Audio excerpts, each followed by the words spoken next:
Hello, everybody. Welcome to my channel. I'm Pınar and I'm with for the second time, which I feel very lucky for with Matt Bishop.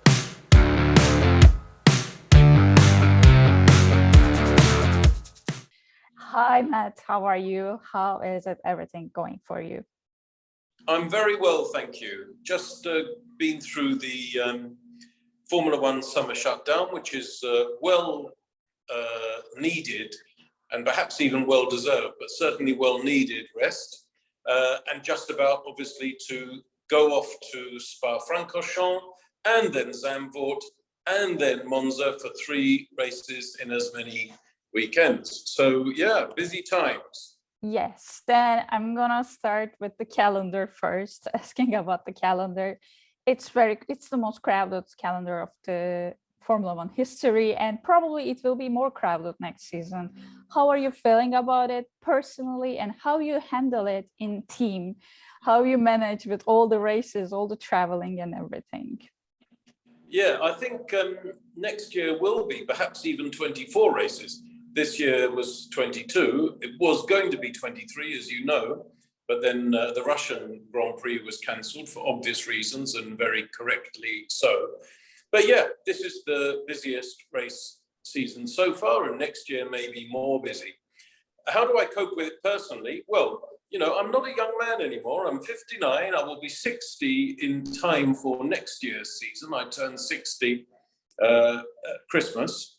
So yeah, I mean, it's not as easy as it used to be, particularly as there used to be far fewer races. But I think one of the things that we're seeing now is that apart from the people who have to attend every race, and obviously the drivers first and foremost have to attend every race, but then they get some rest periods in between, and many of them travel in a rather easy way, perhaps not all of them, but perhaps some of them on private jets and so on, and helicopters and so on. Not Sebastian Vettel, of course. He doesn't like helicopters. He's very aware of his carbon footprint in that area. Although, of course, you can't do much about it if you race in every race. You will have to get on aeroplanes, and he does. Anyway, yes, so I think those who can miss some races nowadays do, and people in my position, anyone in a senior comms role, marketing, and in general, senior management, you know, they begin to miss some races. Even some mechanics are beginning to miss some races and work on a rotation basis. Not really happened to our team yet, but it may begin to happen. We don't know. I remember when it began to happen in NASCAR, and now it is completely de rigueur. Nobody would do a 39 race season necessarily, doing every single race, drivers apart. And I think that's the right way. We have to wean ourselves off this fetishistic adherence to having to do every single race. And what we actually have to do is run our departments. And in order to run your department, you have to blend time at the circuits with time at the factory and in the offices. And that's certainly what I do. And it's how I'm able to continue to operate at my ripe old age, despite such a busy schedule. I also have 3 brilliant deputies, by the way, and I'll take the trouble to name them. Will Hings, Steve Cooper, and Eve Merrill. Brilliant people who make my life incredibly much easier and make me look a lot better than I would otherwise, because they are actually the brains of my operation, not me.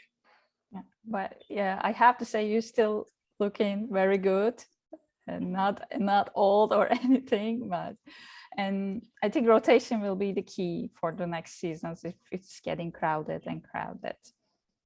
And my next question is about how is it everything going for Aston Martin after returning to sports last season, and how was the season? What were your expectations and how is it so far? Well, I won't deny that we didn't start this season quite as well as we'd hoped. Obviously, last season was kind of disappointing. We finished 7th in the Constructors' Championship. We had 2 podiums. I know we only kept 1 podium because in Hungary there was a problem after the race. with the fuel volumes. But nonetheless, we finished twice on the podium on the road, and I think that showed that we had some vestigial pace. It wasn't still a good enough season, and we're all racers here, and we were disappointed. So we hoped that we would have a better season this season, and so far we haven't. It was a completely new formula, completely new, as we all know, totally different aero, totally different tyres, and some teams did a better job than others. Even mighty Mercedes did not do a particularly good job straight away. They have worked hard and impressively, I would say, to begin to claw back some pace, but they still haven't won a Grand Prix. And if you told me at the beginning of the season that we would go into the Belgian Grand Prix without Lewis Hamilton or even George Russell, but even particularly Lewis Hamilton as a 7-time world champion, perhaps 8-time, some people say. Anyway, not having won a race, you'd be astonished. I would have been astonished, but so it is.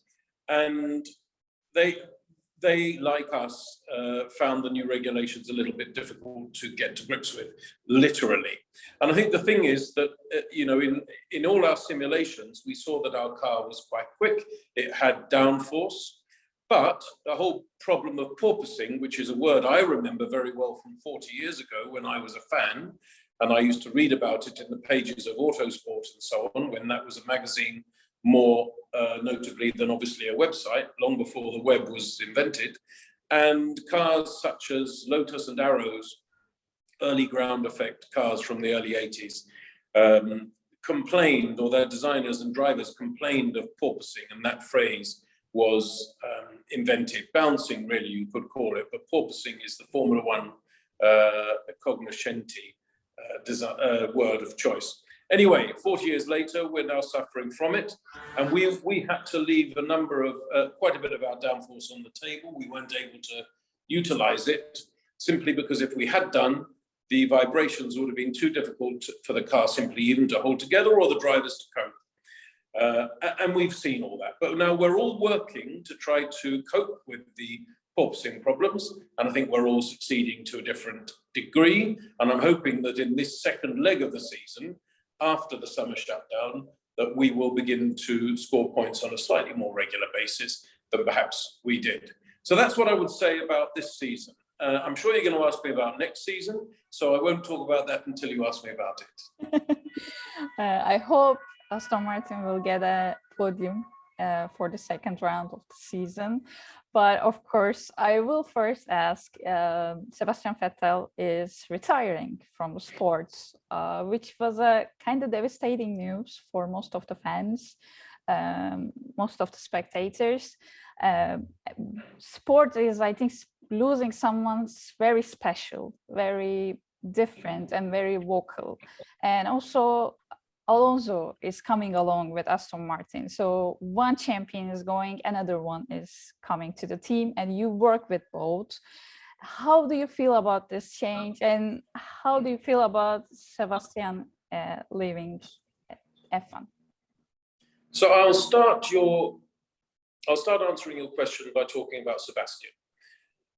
I have loved working with Sebastian this year and last year, and I fully intend to continue to enjoy working with him for the remainder of this year. Let's just say some things about Sebastian. So he is one of the greatest drivers in the history of our sport. Sometimes I think that's overlooked for a number of reasons. One, perhaps because, for whatever reason, because we, and indeed to a lesser extent, but still to an appreciable extent, Ferrari before us, were not really able to provide him with a fully championship-winning car. Obviously, he won races with Ferrari, and he hasn't yet won races with us. But nonetheless, they were disappointed as well, and he wasn't able to repeat his championship-winning form with Ferrari. And of course, he did win 4 world championships in a row with Red Bull. And I think sometimes that achievement on his part was underestimated, because people assumed that much of it was down to the competitiveness of the car. And by the way, many great drivers have been criticized or let's say the excellence of their achievements have been criticized on the basis that people say it's only the car. That was said about Sebastian Vettel in his glory years at Red Bull. It was said before then about Michael Schumacher in his glory years at Ferrari. And of course, more recently, it's been said consistently and continually by critics of Lewis Hamilton during his glory years at Mercedes. And I always think it's unfair. By the way, since the sport was invented, the great drivers have generally found their way into great teams. Not surprising, is it? Not very surprising. Let's go back to Fangio, Juan Manuel Fangio, who in the 1950s won 5 world championships for 4 different teams. How did he do that? Because he always made sure that the team that had the best car hired him, and he joined that team. And one of his teammates famously said, "How come you always get the best car, Juan Manuel? That isn't fair. Why do you always get the best car?" And he looked at him and said, "Would you expect to get the best car? Would you expect me to get the worst car?"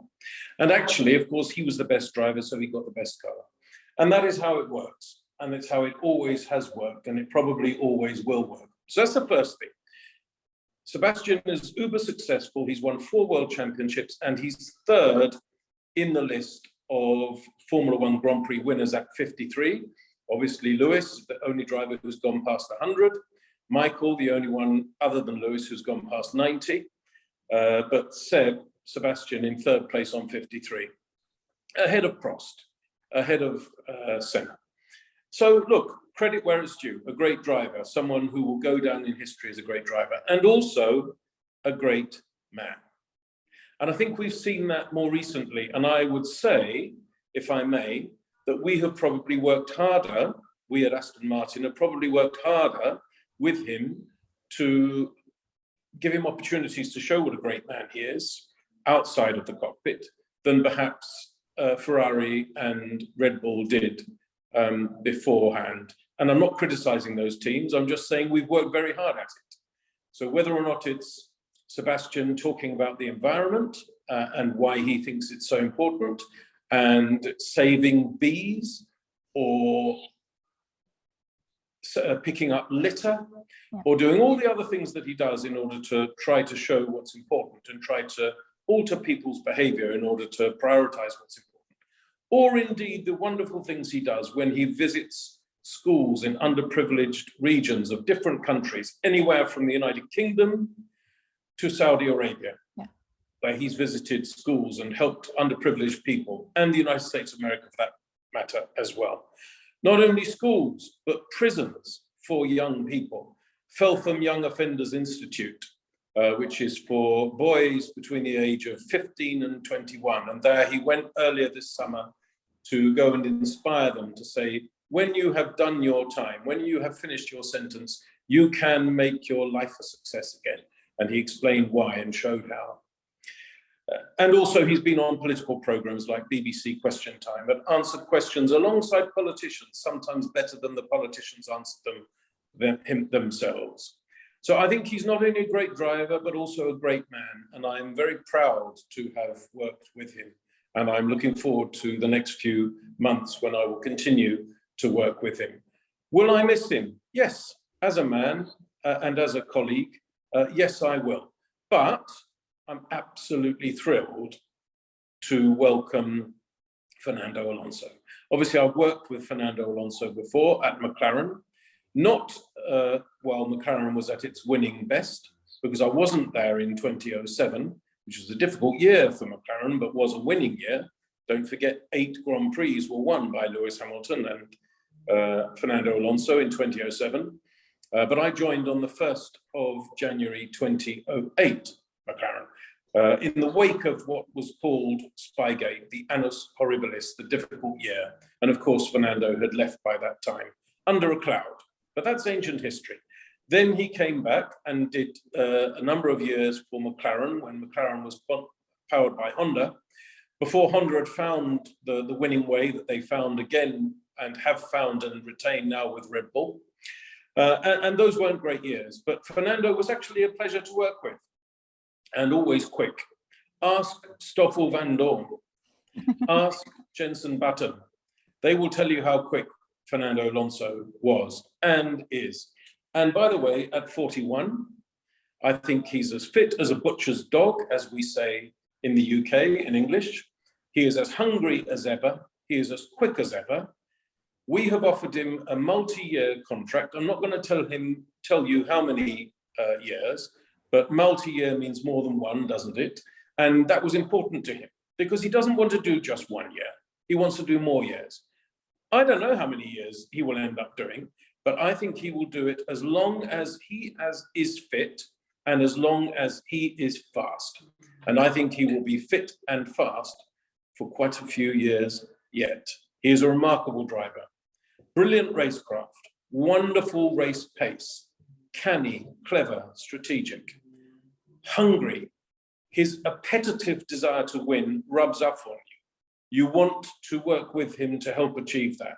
I think that we have now a brilliant blend of youthful speed, Lance Stroll, and experienced speed, Fernando Alonso. And I think that we've always talked about our 5-year plan. This is year 2 only of our 5-year plan. And our aim at the end of our 5-year plan, we're not predicting that we're going to be world champions at the end of those 5 years, but we are saying that we will be fully competitive. And I think that both Lance and Fernando will be part of that story as we climb the rankings towards that ambition. I couldn't be happier.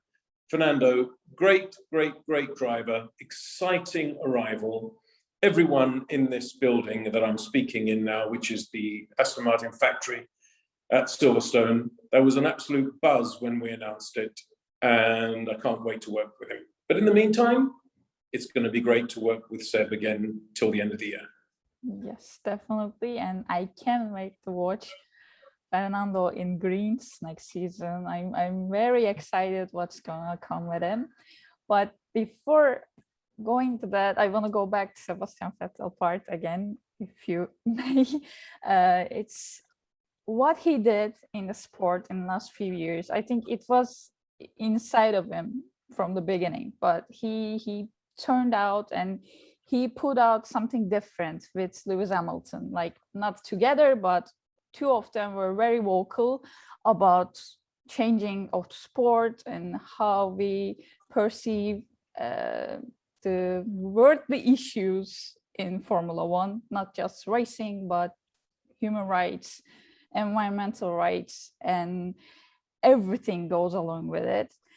And Aston Martin was very allowed to do everything that Sebastian was vocal for, never step back and always supported from an outside view. How this is gonna affect the team, like, because there will be someone missing who is talking very vocally and very famous person. How this will change in Aston Martin, and how will you facing these issues next season without a face like Sebastian Vettel? I think everybody at Aston Martin embraces what we call "we race as one," hashtag "we race as one," which is, by the way, invented by Formula One itself. But we have been active and enthusiastic supporters and proponents of it. I think there's another thing now Formula One has recently invented, another hashtag, which is hashtag drive it out. And that is, we want to see the end of abusive behavior, which we saw, for instance, in the grandstands and so on in Austria. And we've also seen online, particularly on Twitter, but not only on Twitter, but online as well. And we need to drive that out. And I'm not blaming any particular group of fans. I'm just saying we're seeing more of it than perhaps we used to, and that's a great pity. So we need to work together, all of us, understanding that there may be fault on all sides, and that if we club together and work together in a collaborative way, that we all improve everything we do in the sport and offer opportunities for fans who feel that they are being troubled, either online or in person uh, at a racetrack, that they have a place to go, that they have protections that they can see. So all of those things I think we're working hard on. And Aston Martin is at the forefront of that, as it is, as I say, at the forefront of We Racers One. Now, what does We Racers One really mean? Well, it means that anyone can be, should be, must be, and should be welcomed to be a part of Formula One, whether that is a driver, whether that is an engineer, whether that is a mechanic, whether that is a comms, PR, marketing or media person, whether that is a journalist or a photographer, or anyone else who works in Formula One, or motorsport for that matter, they should feel welcome. And that also, of course, includes fans, because sometimes I think fans have felt less welcomed, perhaps if they don't match or fit the stereotypical demographic, which traditionally, let's be honest about it, motorsport, particularly in Europe and the West, has been the province really of white heterosexual males. Well, it doesn't have to be. It doesn't have to be. Obviously, I'm a gay man. I'm a white male, but I'm a gay man. And I'm part of one of the founding ambassadors of Racing Pride, which seeks to further and promote the interests of LGBTQ plus people in motorsport globally.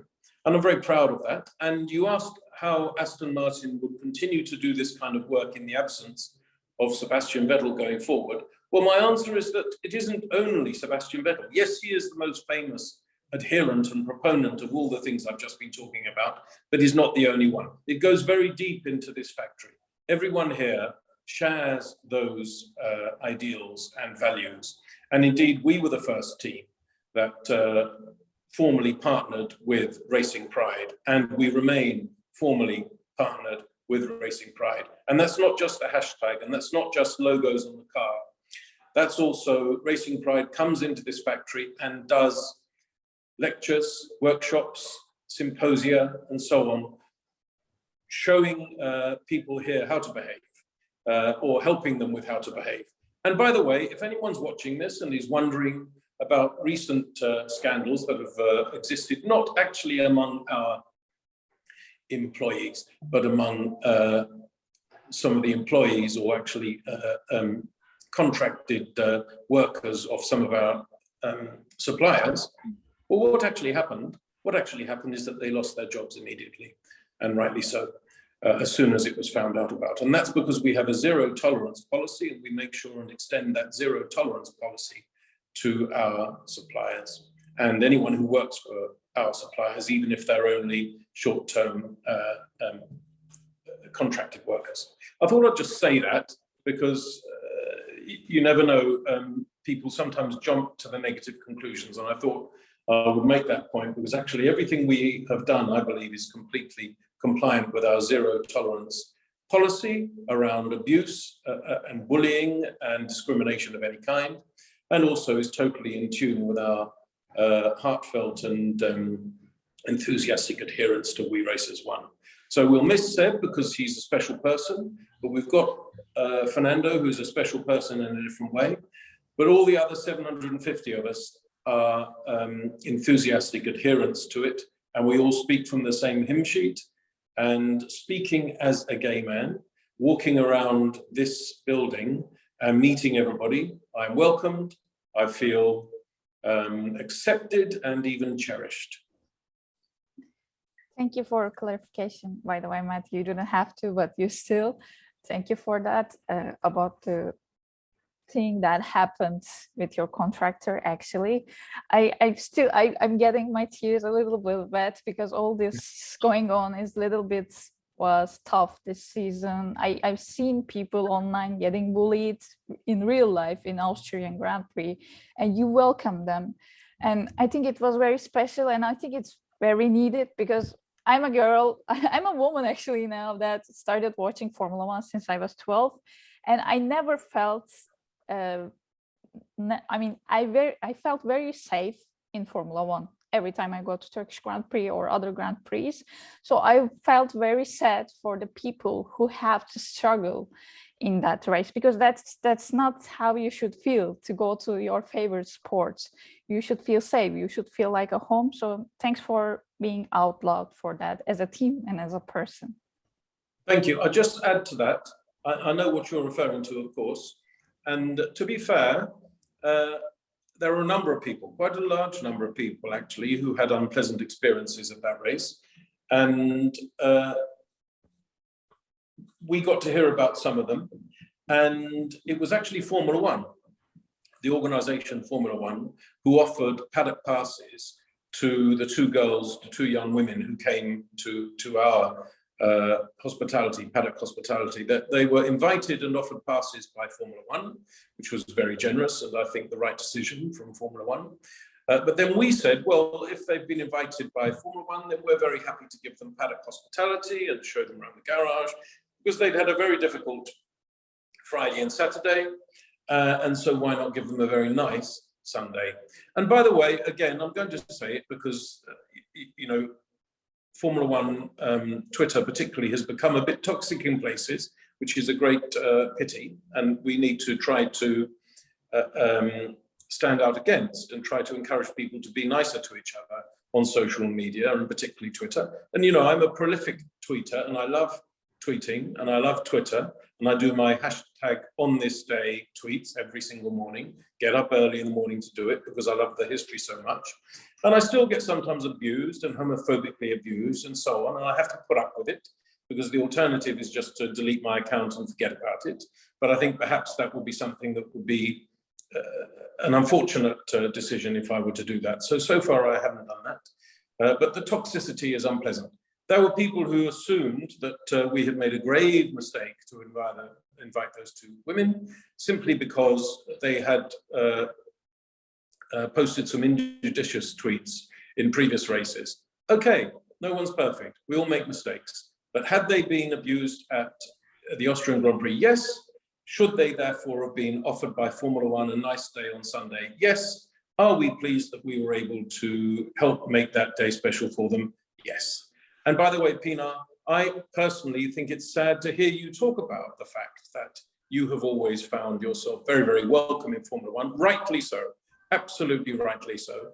And I think it's very unfortunate if you should feel that that welcome is becoming compromised by recent changes. I regret that. I think anybody watching or listening to this should regret that. And I think that you, Pinar, and every other person, whether they are female, whether they are old, whether they are young, whether they are LGBTQ or plus, whether they are disabled, whatever they are, they should be welcomed, cherished, celebrated, and encouraged to join in with our wonderful sport in whatever way they wish to do so. Definitely, I agree fully. Like, we should feel home. We should be, because it's the best thing in the world to see those cars, to hear those cars. Even with the V6 engines, I still love the roaring of the cars. And so it's important to keep that safe place for the fans. That's the most important thing, I think, in Formula One nowadays, because this thing is getting a bit accelerated. I feel like from outside, we'll see if it's like how, I don't know. I will be at Belgian Grand Prix and Dutch Grand Prix.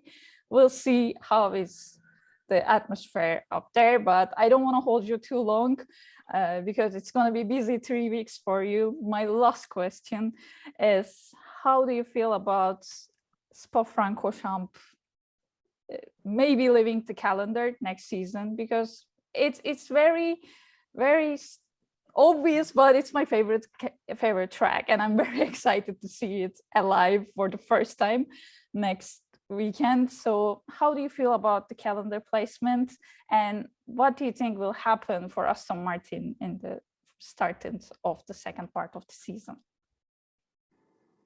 The very first Grand Prix I ever went to, personally attended, was the 1974 British Grand Prix.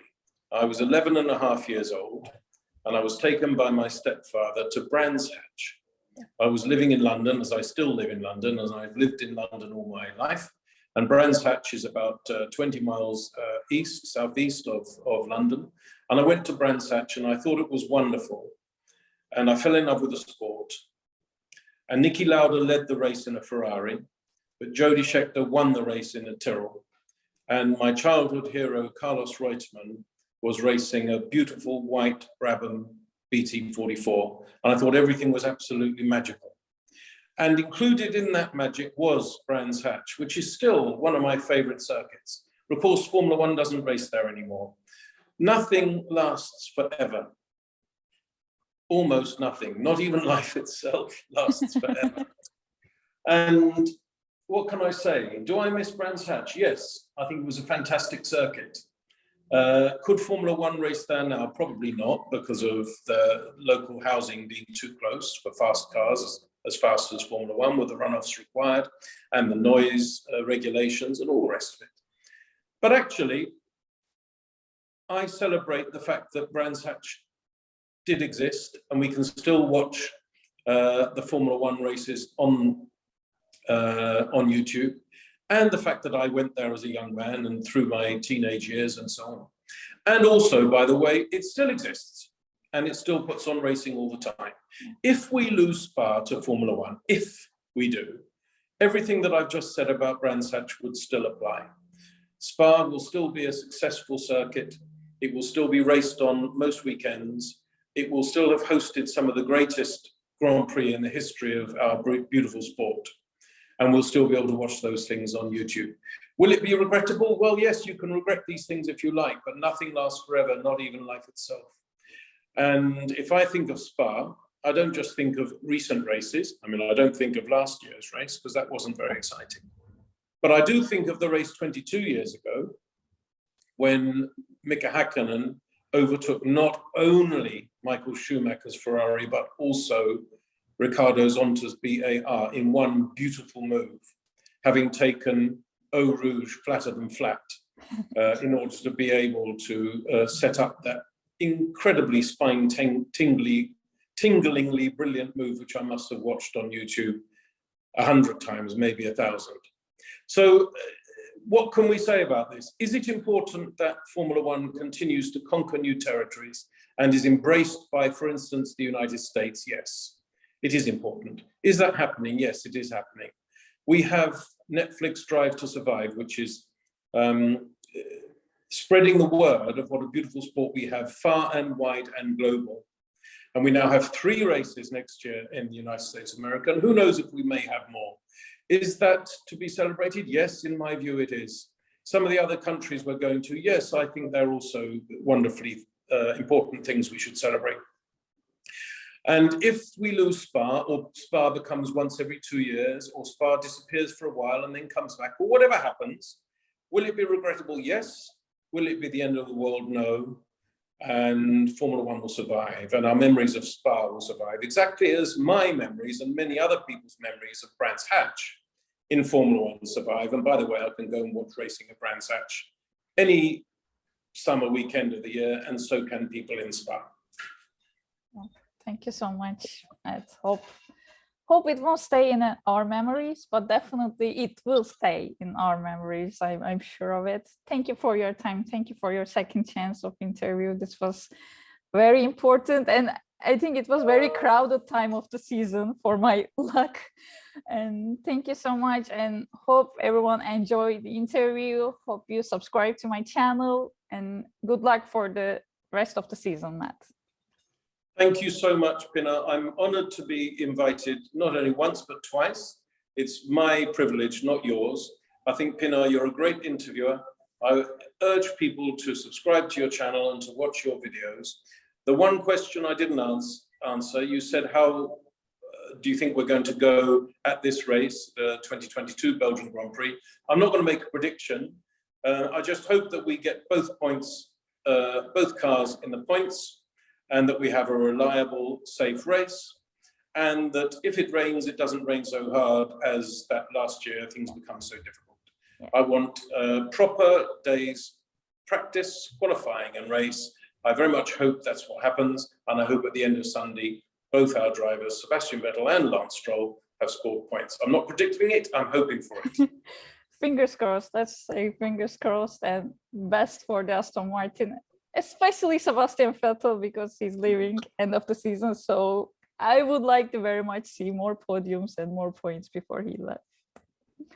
Thank you so much, Matt. Thank you. Goodbye.